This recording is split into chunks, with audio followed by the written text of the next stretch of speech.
Yeah, we're live. It is Saturday night, and tonight we're going to talk about a cylinder head porting. More specifically, do we need to port the cylinder head when we're looking at turbo applications? And that's the question. And the answer, as always, is it depends. Sometimes yes, and sometimes no, and it depends more on your combination. So I get this question all the time, mostly on the LS side, but also on the other stuff. Small block Chevy, big block Chevy, various different things, even a lot of the other guys' stuff, like the Dodge Magnum. The 2.2 turbo is another really good example. So we're going to talk about a couple different ones, and then we can jump into some questions that you guys might have on head porting. But really, what I want somebody else to do, and I'm going to do this as well, I'm going to go to Uncle Tony, and I'm going to reach out to David VIZARD, who is a porting guru and knows more, has already forgotten more about it than I'll ever know. But I want to work with David and maybe do a collaboration on head porting, that maybe he can do the porting and we can do testing and we can get together, and it'll be really cool stuff. And I kind of want to do that on the 8-valve 2.2 liter G head on the 2.2 liter Dodge turbo motor. So I think that one more than the other ones that we're doing, although he's done a lot of stuff I know on the Dodge small block heads as well too. So I'd like to work with him on any of those things and find out how much the porting actually works. And then obviously we would run the turbo motor. We'll definitely run under boost, but I also want to run it NA. And the same thing with the Magnum. We're going to do lots of NA testing, and then we're also going to run that under boost. So the question basically is, do you need to port the heads? And again, when I get this question on the LS side of it, it's not really in their mind. They're thinking, okay, does head porting do anything? Do I need that? Do I need that with boost? I've got boost. It's forcing all the air in.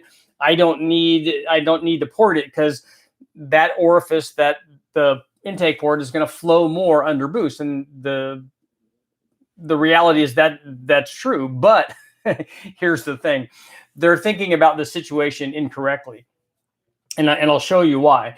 If you port the head, you'll improve the flow rate. And especially on an LS head, we can take for instance, a 706 head that flows, I don't know, 235 or 240 or something, let's say, and then we can make it flow over 300. So we can improve the airflow a lot. We could also, and I have this video up where we did a test where we replaced the stock head with a TrickFlow 205 head, and that improves the power quite a bit. The gain that you get from the head flow is going to be commensurate with what the rest of the combination is. And that's not a cop-out on cylinder heads. It's just that if you have a cylinder head, if you have a motor that can barely take advantage of what the cylinder head has to offer in stock trim, porting it is not going to add anything to the table because you don't have enough motor to do it. I mean, the LS3 is a perfect example of that. You have cylinder heads that will support 650 horsepower, and you have them on a motor that's rated at 435 horsepower, 430 horsepower. So there's way more cylinder head than you need, which allows them to get away with mild cam timing and make good power still.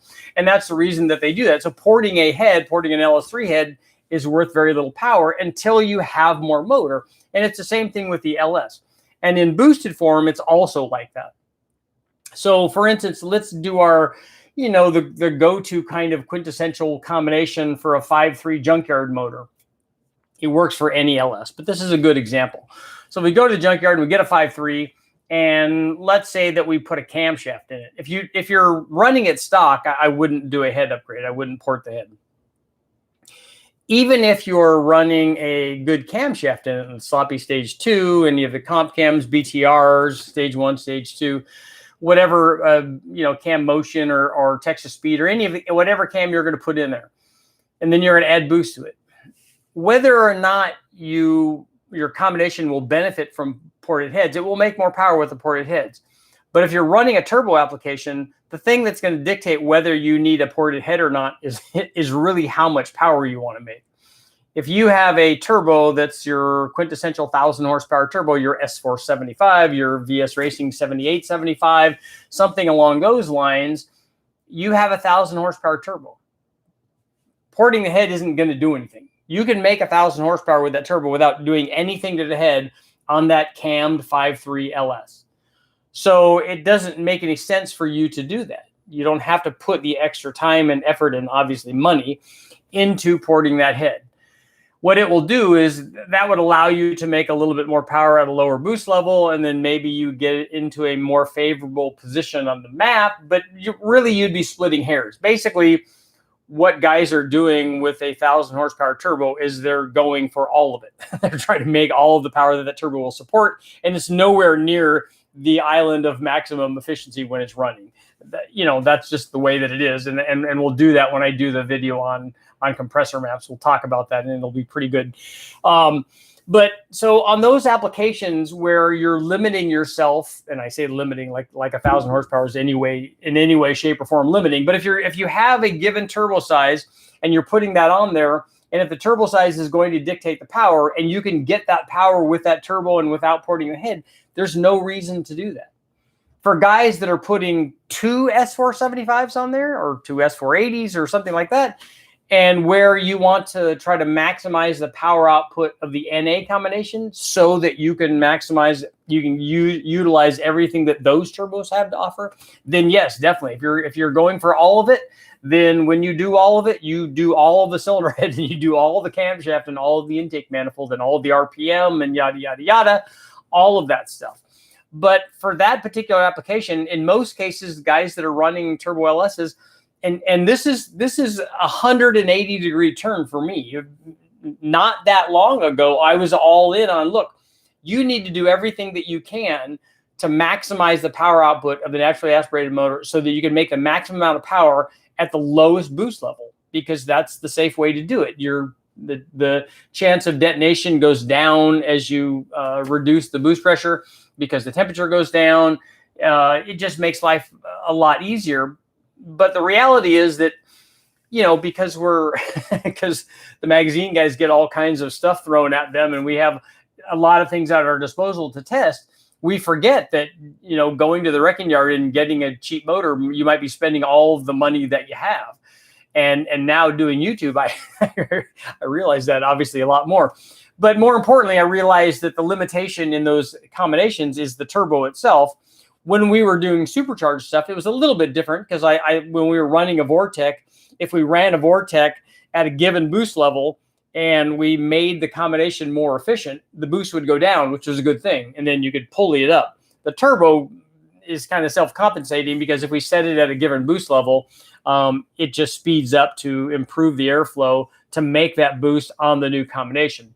But so in terms of ported heads, I don't really recommend them on an LS application for that type of application. I don't recommend them for 1,000 horsepower and less kind of thing. If you're going for, you want to go mid 4-digit stuff or high 4-digit stuff, then you're probably going to use that and it's going to be beneficial. So the next combination is what about, and then with all of these, you can kind of get an idea what you would do on your combination because it'll fit somewhere in here. So the other extreme of that, I think, is the 2.2 and 2.5 liter Chrysler turbo motor, the GLH motor, Daytona 600, all of those things. LeBaron, Maserati is actually the 4-valve version, 16-valve. But on the 8-valve version, that head flow, relatively speaking, is not good. So there's an awful lot of gain to be had by making that motor much more efficient. On an LS, it actually has, relatively speaking, it has really good head flow, which is why it responds so well to camshafts. When you put a camshaft in it, it has good cylinder heads, it has a good intake manifold. So all it needs is that third thing of the big three, and all of a sudden you're a hero and making lots of power, especially the case on the LS3 stuff, because the cylinder head and the factory cylinder head and the intake manifold are really, really good. So somewhat less so on the 4.8 and 5.3 and 6.0 cathedral port stuff, but they flow more than enough for what you're trying to do. So on the 8-valve 2.2 liter, that's not the case. If you look at the specific output of the motor, and granted, this is back in 1985, but if you look at the specific output of the motor, it's not very good. I mean, they were jumping up and down about how much power they were making, but they were making it with boost.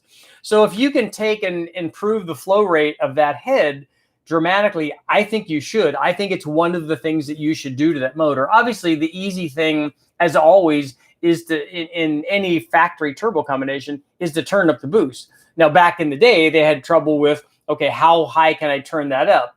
And on a non-intercooled one, obviously you wanted to put an intercooler on it. But the big problem that they had back in the day was tuning those things, getting the computer to cooperate with how much they wanted to turn the boost up. Because turning the boost up is fairly easy. You could do a manual manipulation. You could do an adjustable or an adjustable wastegate controller, but you'd also have to do some sensor trickery. Basically, you're fooling the sensors to think that it never reaches the boost cut level. So, but you can do all that, and then all of a sudden, instead of running 7 pounds, you're running 10 pounds and 15 pounds, and then 20 pounds, and then you're blowing your motor up.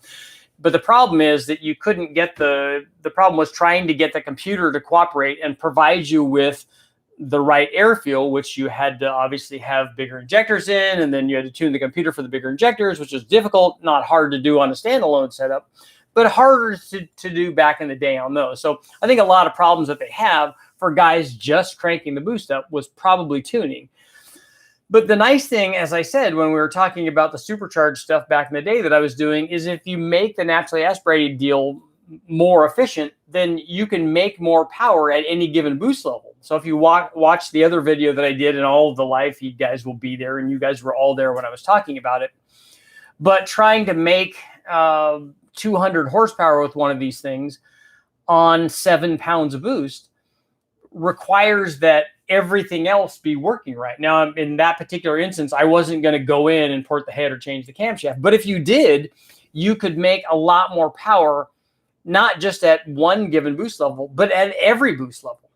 So it becomes more beneficial if like you have a Honda K24 and you can make 1 million horsepower by adding the turbo and just keeping it together, and it has a ton of head flow and it has actually fairly good cams. You can make a ton of power, but on the 2.2, it needs more head flow, and that would be one application where I would definitely recommend porting the head, which is why I want to get together with David VIZARD, because if somebody mentioned the fact that the 2.2 head, the port is may or may not be some sort of copy or extension of a slant 6 motor. I'm sure David has a lot of experience in porting these things, and I'd like to work with him and do a collaboration with him on that particular head. Now, either that one or the Dodge Magnum head, which I know that he has a lot of experience with, certainly with the LA stuff, and I'm assuming with the Magnum stuff too. And really what he knows about porting probably applies to all of that stuff. So David, if you're listening, let's get together, and I'll send you information, and I'll talk to Uncle Tony, because we're supposed to get together and do a live feed on Uncle Tony's deal too. And that would be interesting, because I have a lot of questions for David too, because he's done a lot of cool stuff. So on the 8-valve deal, like I said, it needs, because it doesn't have what the LS has. The LS needed just a camshaft.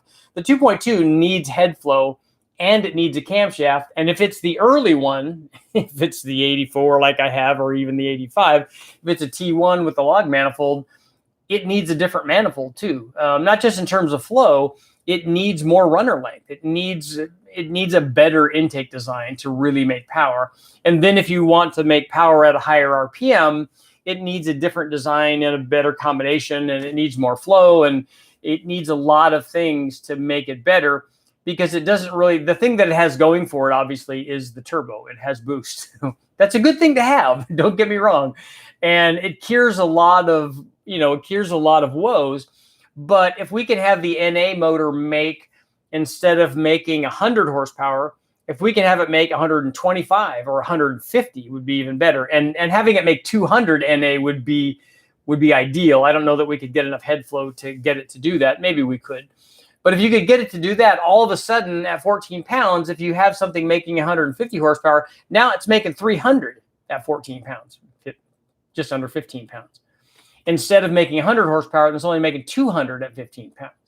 So it's a big jump, because it's a multiplier effect. So that's why head flow in this particular example, I think, is a good idea, along with, and the 2.2 needs head flow and better camshaft. I mean, the factory cams, there are a couple of different ones, and I've been talking to a couple of different guys, and all of the guys that have sent me information on these different things that they've done, because obviously this has been done for years, and so these guys have done a lot of stuff. So everybody that sent me information, thank you very much, because that's the great thing about this community, is that different people have different information, and getting it all together and having the guys get together and say, hey, look, I did this and I did this, and here's what works and here's what doesn't, and don't do this because this will break.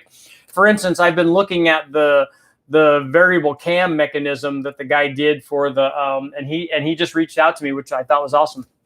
It's the power of the internet.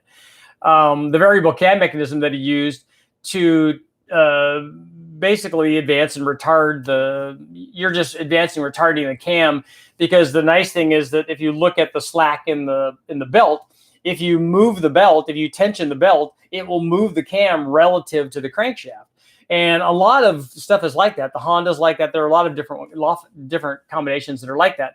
And if you can move that, and what he made is like a pneumatic loaded deal that would alter it, and you could see it changing it when he was running it. Unfortunately, it's not hooked up to any sort of computer control that allows you to do that while it's running, versus RPM, which is kind of what you'd want it to do to change the cam timing. But it's something that I'm going to do. We're going to, at the very least, if I don't make a dedicated adjustable cam sprocket for it, which I think I want to do, if we don't do that, the very least what we'll do is move it one tooth and see what happens to power.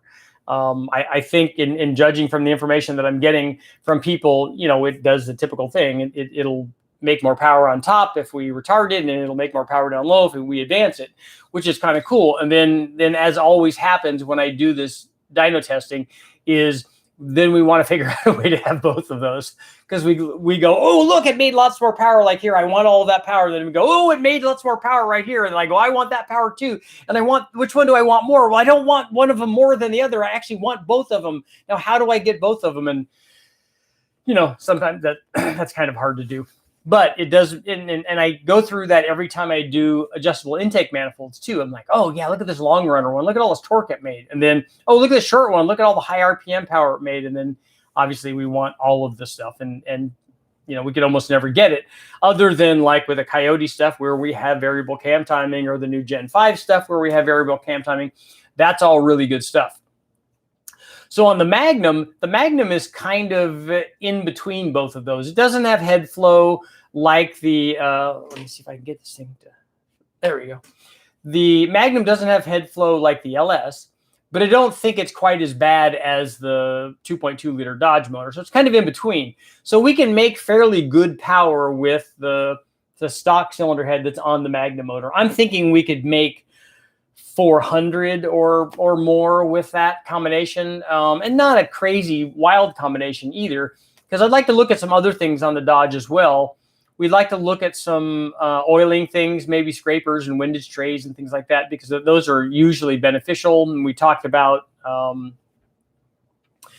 different things that we can do to the oil pan. We can have kickouts on them and stuff, and all of that is definitely beneficial. So there's some kind of hidden horsepower there. We can try some different headers. But we can mill the stock head, which is something that I want to do. And then if I can talk to Dave VIZARD the Wizard, that's what we call him, and maybe he has a ported set of heads, that would be awesome to try as well. So I think that there's a lot of power to be had there. And then if we can make, the thing is, if you can make, let's say 400 horsepower from a Magnum motor, which I think is a heads, cam, and intake kind of thing. I don't think that that's an insurmountable amount of power. That's only 100 up from where we are now. That shouldn't be hard at all, I wouldn't think. And then if you can do that, then all of a sudden you're talking about some fairly big power numbers, at 15 pounds of boost. You're talking about 800 horsepower if we run E85 and we run an intercooled, single turbo deal and just make it with a stock exhaust manifolds, whether we use the big ones or the small ones, either one of them I think will work fine, given the amount of flow and the amount of power that we're talking about. That kind of would be interesting if we test the two different intake or the two different exhaust manifold sizes, and we find that one flows better than the other. Making a Y pipe that will bolt to both of those would be an interesting test for the turbo, because that way we could test the exhaust manifolds and see if there is any change in back pressure. And that would be kind of cool. back pressure in just the manifolds themselves, which would mean I would probably have to drill and tap the manifold, which is not a big deal. So we could see what the back pressure is in just the manifold and not just in the Y pipe. And what we would do, the thing that we normally do on these kind of turbo applications, is a lot of times I'll put back pressure sensors in different spots. And what I've found over the years in doing this is there wasn't a big change in the back pressure readings. I've run taps all around the Y pipe right next to the turbo because I, you know, as usual, we have people that comment and say, oh, well, that's not where the back pressure is. The back pressure is like right at the turn, right before the turbo. That's where, you know, it all builds up right before the turbo. And I'm like, okay, I understand the internet level of logic when you're talking about that. And that's easy to test. That's just one more drill and tap the hole and put the fitting in there and run the thing. And I put it there. I put it farther back. I put it on the bend right coming out of the exhaust manifold. And basically, wherever we had it, the back pressure was the same. So once the thing had back pressure, it seemed to be fairly stable, which is interesting given we know that there's a temperature difference in the pipes when we're running that, because we can see that. We can physically see that. If you look at, I have some videos up and some photos up of testing that we did on various different turbo applications, but mostly LS stuff, where we turn the lights out and you can see the exhaust manifold is glowing. It's so glowing that it's almost translucent. You can almost see the exhaust flowing inside it. It gets so, you know, it gets so wicked up. But the thing that you can see is that different spots on the manifold and on the Y pipe section glow at different temperatures. So where there's a turn, on the outside of that turn is definitely a hot spot. So we know that there's more temperature there. So you would think, hey, there's probably more pressure there also, but we aren't able to, or I wasn't able to detect that in the way that we had our sensors set up. So, but it is cool stuff. And I really, that's one of the things I like most about running these turbo things is watching the manifolds glow and just thinking the whole time, like when we shot video of it, we can see during the run, we can see the whole thing start to glow and get orange hot and get almost white hot, and the white hot intensity of 1,000 suns, and get so hot. And then we can watch the wastegate open up. We can see the fire coming out of the wastegate. And I keep thinking to myself, how does this even continue running like this? Like, how do guys run 24-hour endurance races when this is the environment? I mean, my hat's off to guys to all the OEMs that have factory turbo motors that just work and work and work, and especially guys running turbo stuff at Le Mans or 24 hours at Daytona or any of these races where they have to keep doing this all the time, and especially anybody running a turbo rotary in any kind of endurance application, because if you want to talk about heat, that's a lot of heat. So that is my information on the turbo stuff. Sometimes on ported heads for turbo applications, sometimes yes, sometimes no, sometimes right in the middle, like with the Dodge Ram, the Magnum motor. Sometimes it's maybe. So that's what we got going on. Let me see what you guys got going on. Let's see here.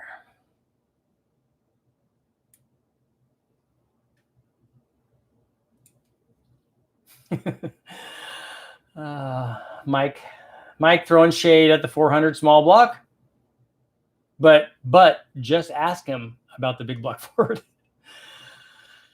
396 with peanut ported heads kind of sucks. I'd rather have a 400 small block with good heads, easy, 200 to 300 pounds lighter. 396 with rec ports, 1101 compression, make good power, but they're heavy. Do octane boosters work? They don't change the octane rating of the fuel very much. And all the testing that I was lucky that I got to talk to guys that worked at, they were chemical engineers and worked at Unical and then Rocket Brand for decades, and really, really sharp guys. And I talked to him about some of these octane boosters, and he's like, it's not changing it like 3 or 4 points. He said it's changing it 3 or 4 tenths of a point. It's on the other side of the decimal point when they're changing octane. He said you can change fuel, you know, the kind of fuel that you have, 87 octane, 89, 91, 93, and that changes it a lot. He said, but the octane boosters that they've tested weren't really very dramatic changes.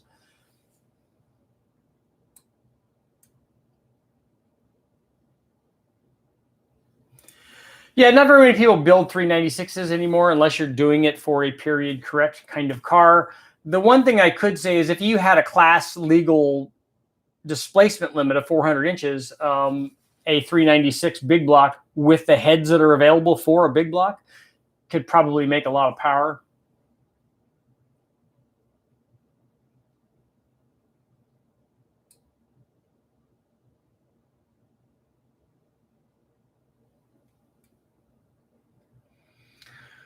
The 396 is underrated.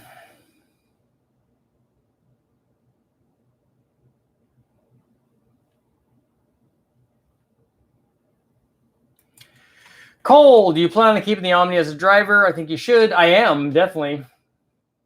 Getting really hard to find a GLH. They were 5-liter killers back in the day. The good old Granger valves. This one has a Granger valve on it.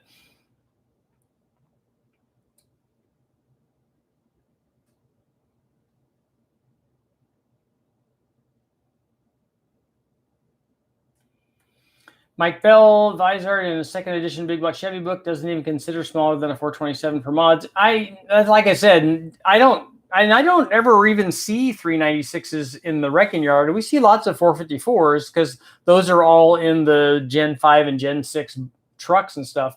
So we do find those, but I don't remember the last time I saw a 396.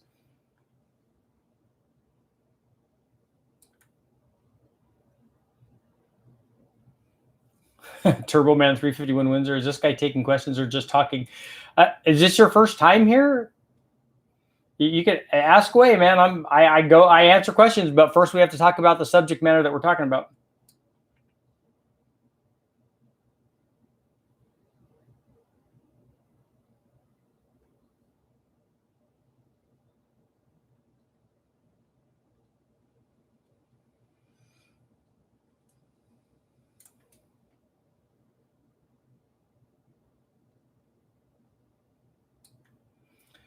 The 400 was a station wagon motor. In fact, my good buddy Harold had a station wagon with a small block 400 in it, and we used to dip it into the bay over by the Queen Mary all the time because we used to go water skiing over there, and it had a lot of rust.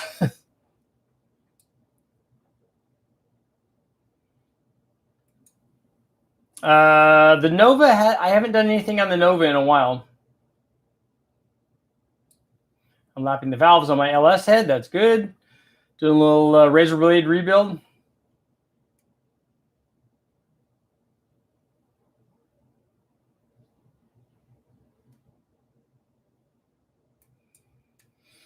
If you're going to put a 454 in an S10, can't you just put it in the bed? Make it a rear engine? Yes, Kingswood Estate Wagon. Yes, that was it. And his even had the like slide up window and stuff. It was awesome.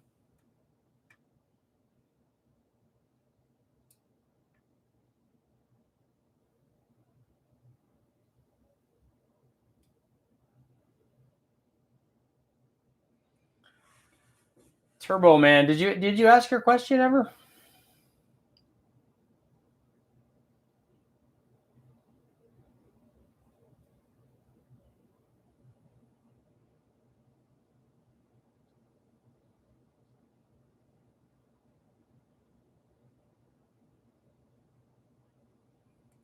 Some Octane boosters really work well up to 8 whole numbers. So did you have that, Noodles? Did you have that tested?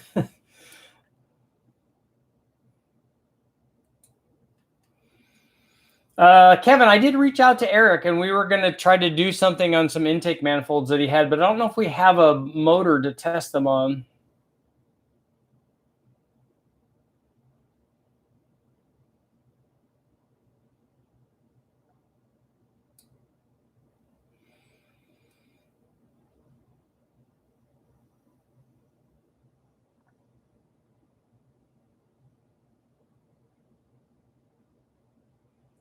To see a Big Bang 496 8.1.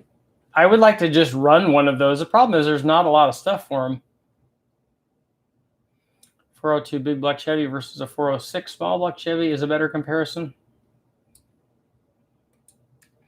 I would just like to build a 396. And the one that I'd like to build is the 1965 425 horse mystery small block or big block 396.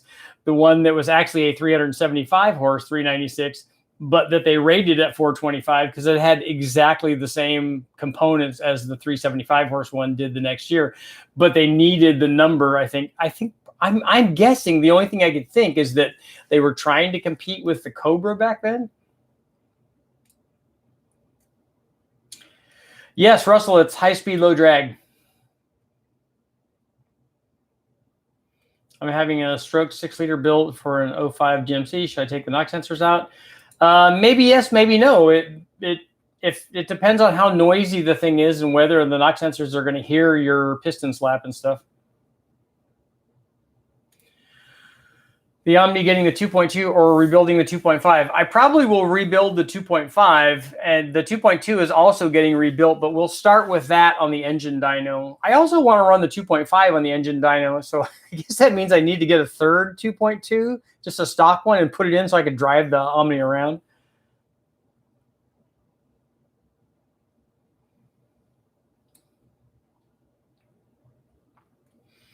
How about a test comparing full-length tri-Y headers versus conventional headers? They claim better mid-range torque. Here's the thing about headers. Tri-Y versus 4-into-1, I can have both of those headers do exactly the same thing. I've run that test a lot. I ran 20 or 25 sets of headers when I was doing Honda stuff, and we did a bunch of D-series Honda stuff, and we did tri-Ys, and we did 4-into-1s, and depending on which one you picked, you could get them to do the same thing. So it's not just tri-Y does this and 4-into-1 does this. It's which one does this and which one does this. If you take a look at the cup motors, a lot of those cup motors run a tri-Y header. That doesn't mean that a tri-Y header is better for every application. That means that they tried a whole bunch of them, and the header system that they have fits in what they're trying to fit it in. But it also makes the best power in the RPM range and the power level that they have for their combination. But headers, just like intake manifolds, are actually very specific, and it takes a lot of work to make them do exactly what you want them to do on your combination. Now, mostly we're talking about generic stuff like, hey, this hooker header versus this, the small block Ford is a good example of that. Here's the tri-Y Shelby headers that were run on the 289, and here's a hooker 4-into-1 header that's run on a Fox Mustang or something. We could compare that, but the problem that I have with that is if I do that test and one of them does one thing and one of them does another, people will then associate that as an absolute, and unfortunately, it's not always that easy.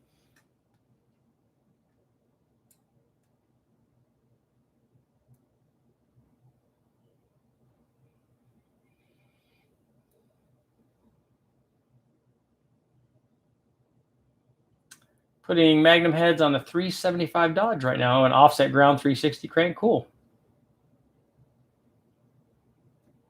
If my 350 is bored 40 over, is it considered a 355? Sure.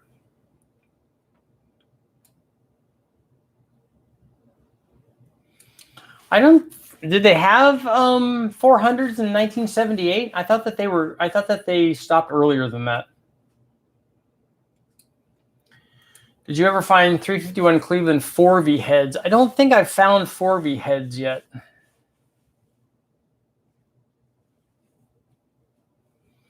Yeah, Keith, I have seen where they do the 2.4 head swap from the Neons on the 2.2s. A Torino wagon with a 351 Cleveland in it, that would be good.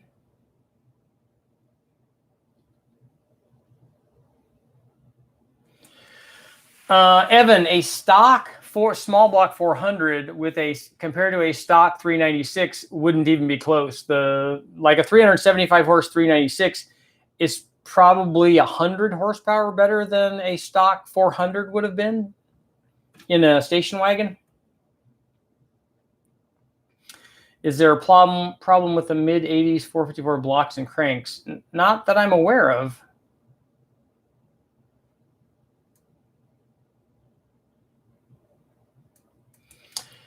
Yeah, did they?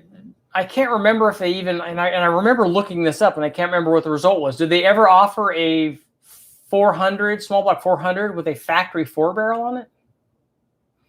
I'm working on the Slant 6 too. The head's done on it. I would like to test. I'm going to get a hold of the Speedmaster guys about a carbureted intake on the Magnum.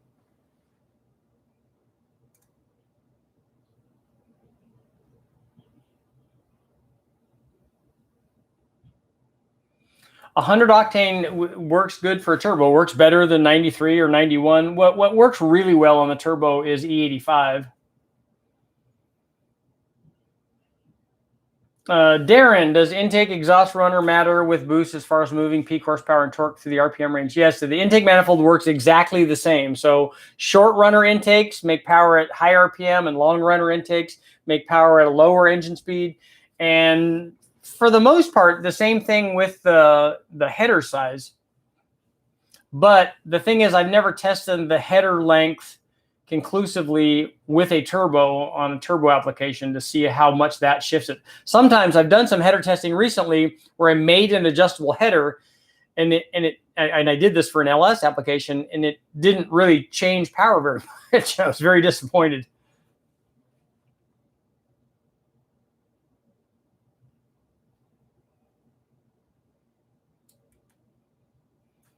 Matthew, you should be able to look that up online and see what the available engine options were for a 1978 C30.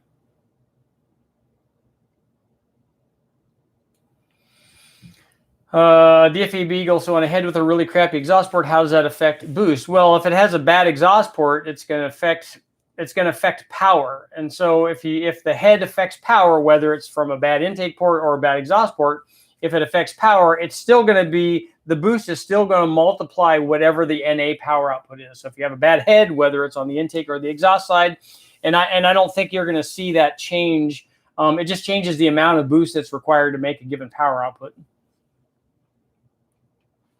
Will long headers add more power on a turbo application? I've been asked that question a lot, and I've only tested it once on a Honda application, and I don't think my test was conclusive.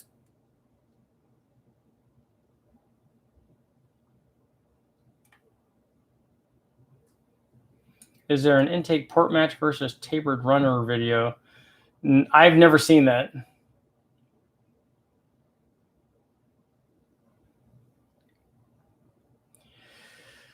Brett, I put a turbo 5.3 in my Subaru STI. Nice. That's a good upgrade for that.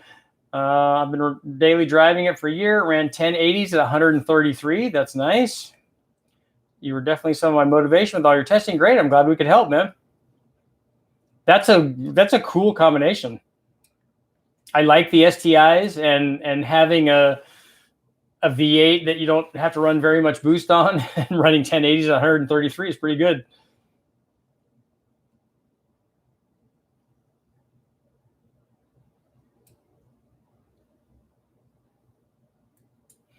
Evan, I plan on running the 2.2 and the 2.5 NA and under boost, and then I don't have a target for boost. We're just going to run different boost levels for different tests. Yeah, the 400 is externally balanced. And remember the rod ratio on the 400. Silliness.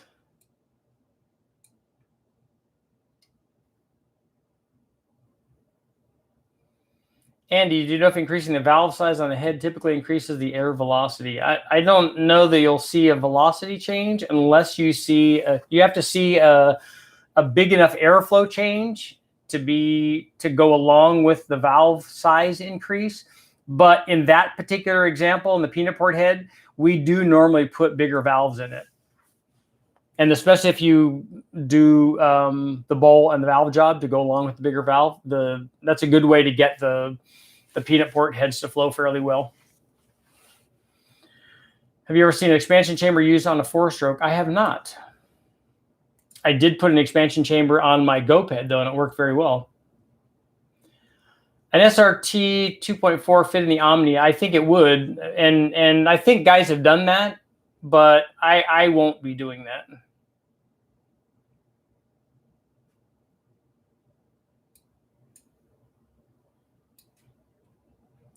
Let's see. Tri-Wise have always been more popular in Australia.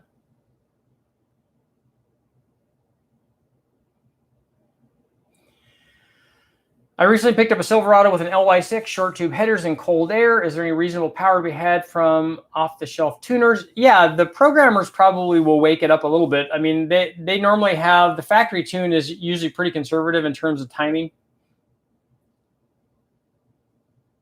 Yeah, the VW, it's a tight fit for the Omni. The stock motor is already trying to get back to anything back behind there is, I guess I got to make sure that all the bolts are really tight and everything when we put it back in.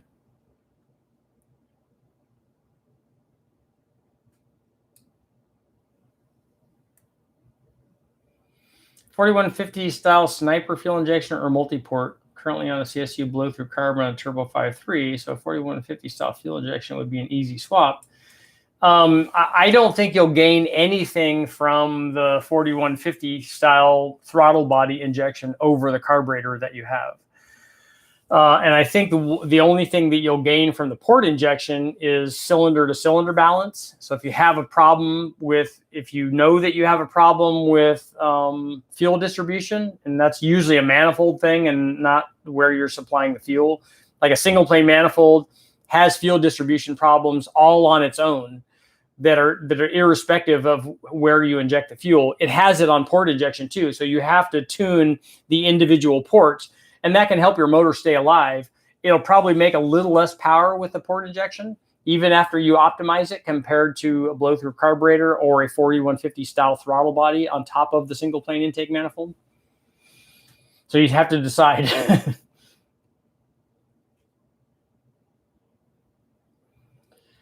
Noodles. What do they use a lot? What does Speed Academy use it a lot on chassis dyno tuning sessions? What do they use? Are you talking about, is this about the Octane booster still?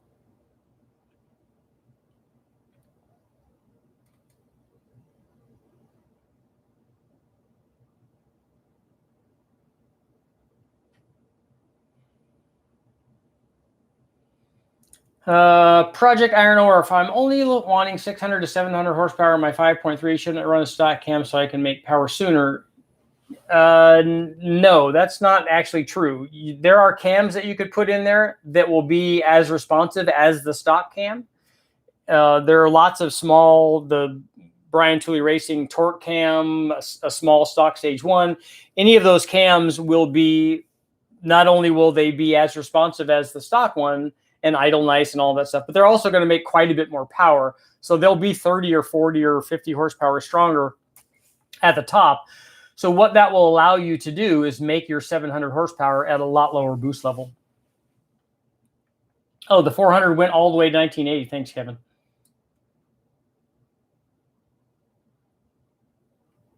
Is 100 octane good for a turbo at 9.6 to 1 compression? Sure, it did, but that's a loaded question because it depends on whether or not you have intercooling and what the tune is and what the air going into the turbo is and what your how well your intercooler works.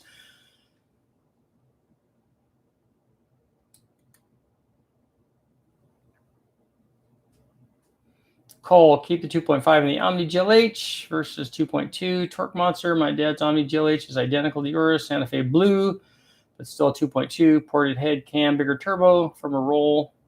Pulled a 2021 Mustang GT 3 times. That's pretty good. Those things make good power.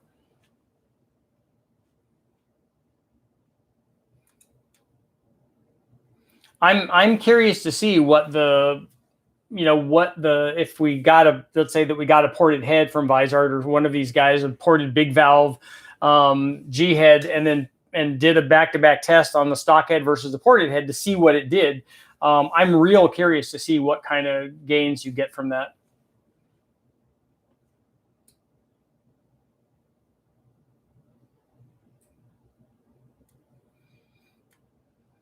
Yeah, it's a 2001 Camaro SS, LS1, and a 6-speed. Awesome, 40,000 miles. That's impressive. And ported 241s work really well. The TEA guys, you're right, do excellent work on those.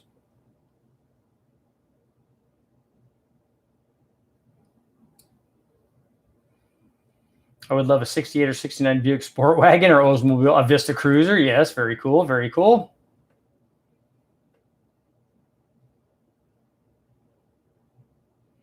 400s ran from 70 to 80.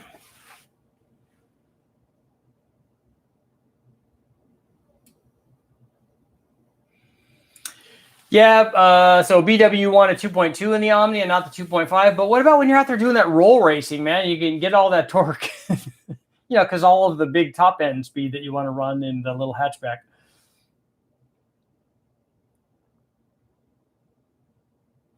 I've always wanted to do a 4020 bore and a 390 stroke LS motor for a 396. That's fine. I've heard rumors of 4-inch strokers having problems with piston slap. A 4-inch stroke is about the most that we would do on an LS, because otherwise the piston will come down out of the sleeve because of the stock sleeve length. When we did the sleeve blocks, like we did an LS6 block from the guys at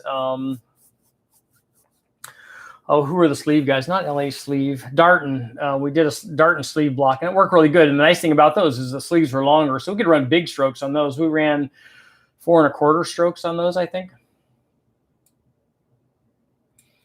K20 and K30 400 small blocks had 4-barrel options. Okay. Evan, I'm in California. And hit the like button.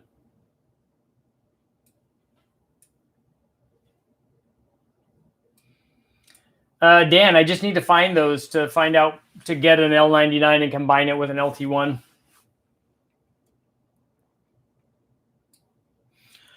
Snafu, I've never done any nitro testing. We have done different fuel testing, like 91 and 100 and 112 and 114 and stuff.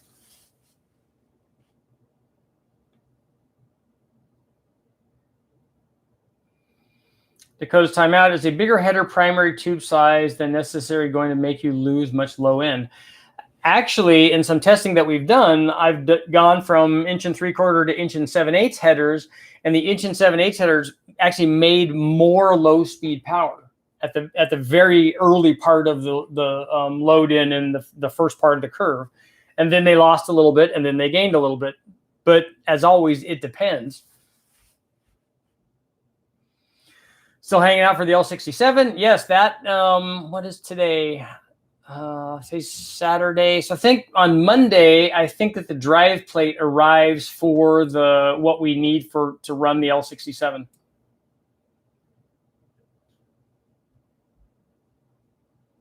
That's a good question, Noodles. Is the guy that was talking about the Subaru, your STI, is the V8 Subaru still an all-wheel drive?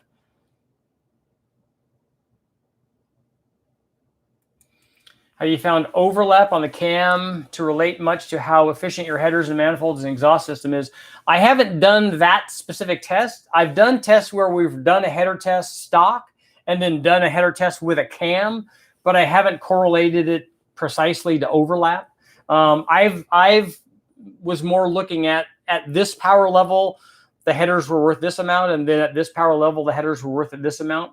But I would imagine that I know that the cam timing, because the exhaust opening is going to dictate the start of the exhaust reflected wave. So cam timing is definitely going to have an effect on how effective the scavenging is.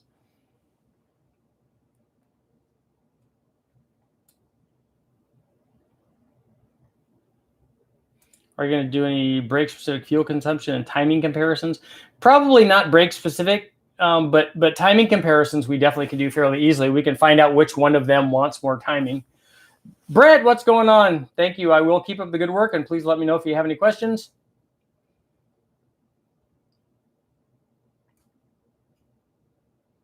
What do you think about a small block Chevy 406 with Proline 180 heads with solid lifter cam? I think it'll work fairly well. A 180 is not a really big head, and that Proline head probably doesn't flow a ton for a 406, as long as you're not trying to make a ton of power.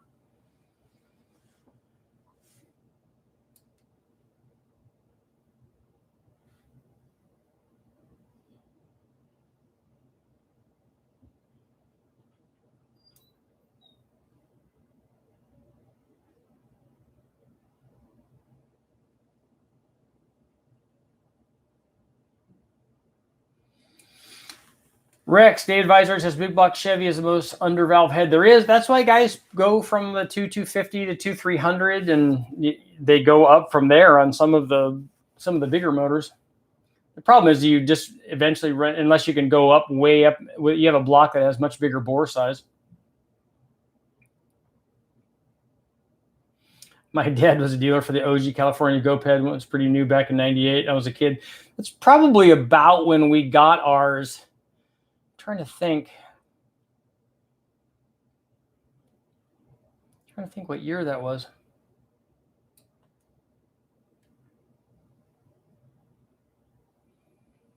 Yeah, we've done some peanut port head testing. We did upgrade the valves on them.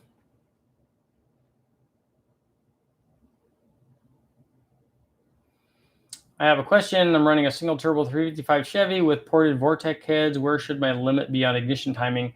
Well, it's going to be determined by detonation. So I don't know that, because a lot of other things are going to affect detonation. Your intercooler, the fuel that you're using.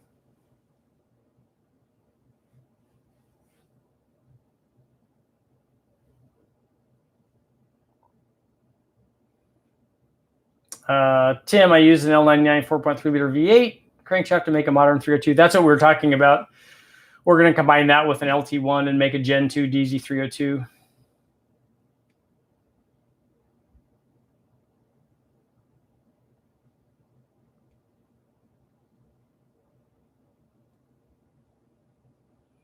So Cole, you've run L26 from an N8 Grand Prix and made 718 wheel horsepower. That's a lot.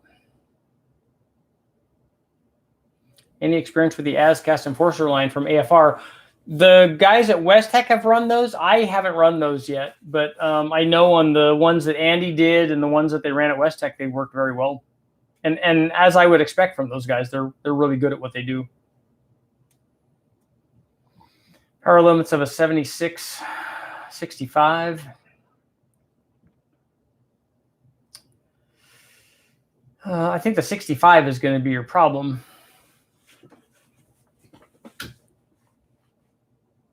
I'm thinking 850 or 900.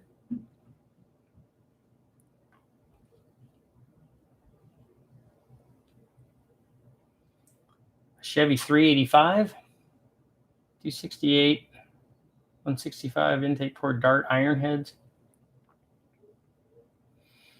I don't have the XE268. We have run that. If it's a flat tappet cam, that's a pretty good cam. That's like a 400 horsepower cam, kind of, in the right combination. I'm thinking that with so that's a stroker Chevy, and it has a dual plane RPM headers. I'm assuming that it has a 650 or 750 carburetor. I'm thinking that that's low to mid 400s, 425 or so, probably.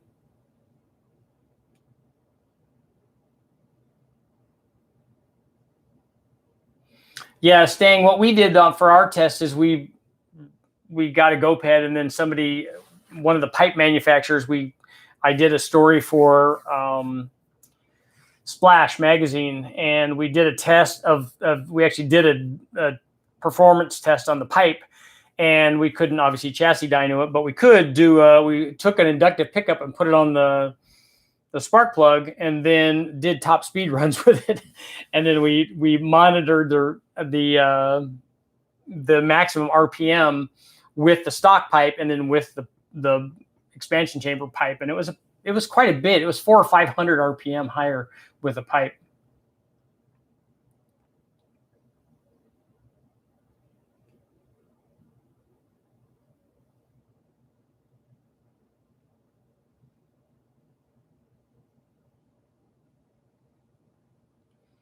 I did find a Dakota bell housing, yes.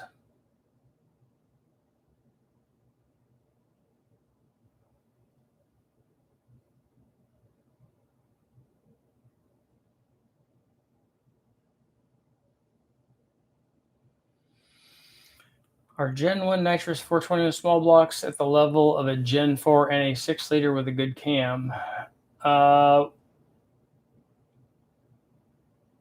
don't know what's a 421 small block.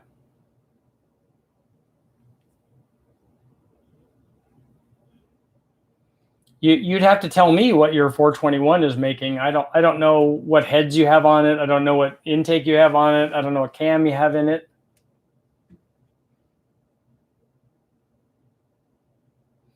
What do you think about a semi-reforged L67 supercharged turbo with 14 psi and a big stage 3 cam? That would work fine.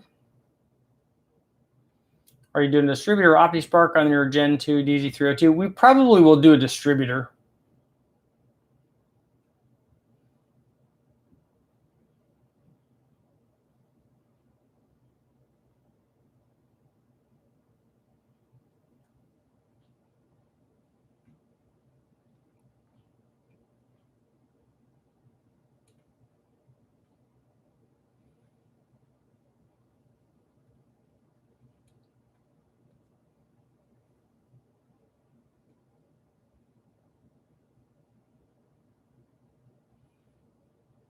Yeah, we wore out a few of the tires on the Gope heads because we used to ride them. I used to ride them around when I was doing World Challenge racing. We'd use the Gope head. I would use it to walk the track. And then somebody would be out there, other drivers would be out there in their golf carts or whatever. And pretty soon we'd be racing and be doing dumb stuff.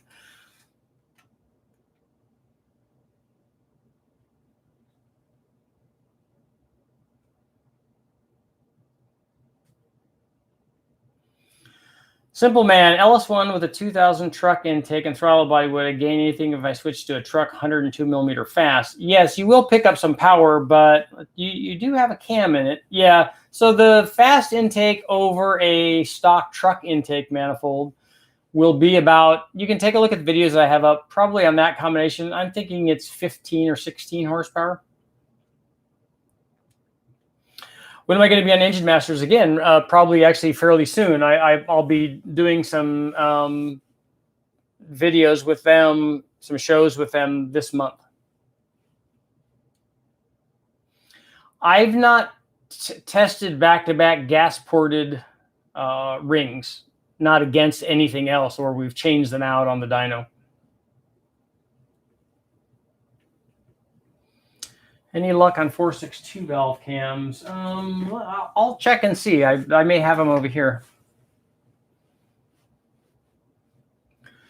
Gas porter rings definitely work, but you have to have them on the right combination, though. 2 minutes left, guys.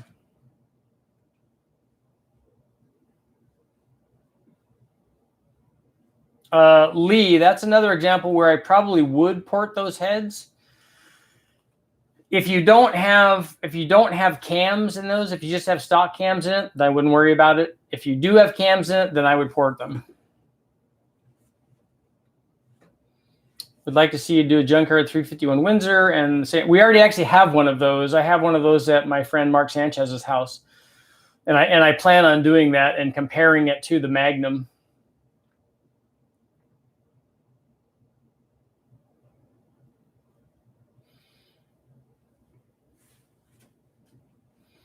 Tyler, they tested that question on whether you get, I think that the test that they did was whether you get better mileage with an open tailgate or the tailgate up.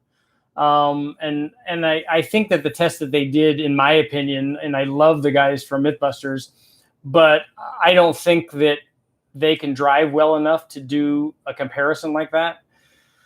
So I think that that's inconclusive. The concerns that you would have is if you put a topper on the tailgate versus putting a shell on it. The shell is going to give you a bigger low pressure area back behind the truck. The air is going to flow over the topper probably better. So I don't know if you have an equal trade-off there.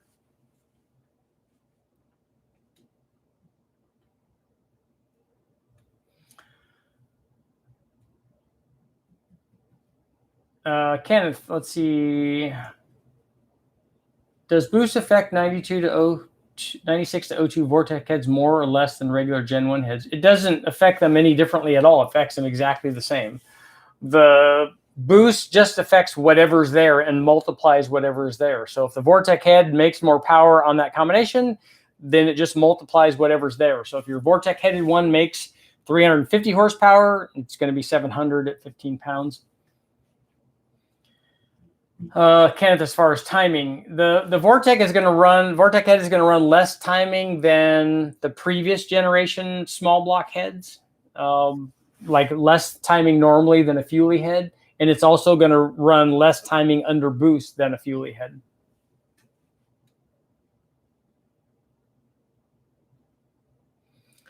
A 400 Dakota 400 will make more power than a 383 just because it's bigger. And Simple Man, the stock 78 millimeter throttle body will be a cork on the fast intake. I wouldn't do that. I would, if you were going to put the intake on, you need to put the throttle body that's sized for that intake opening.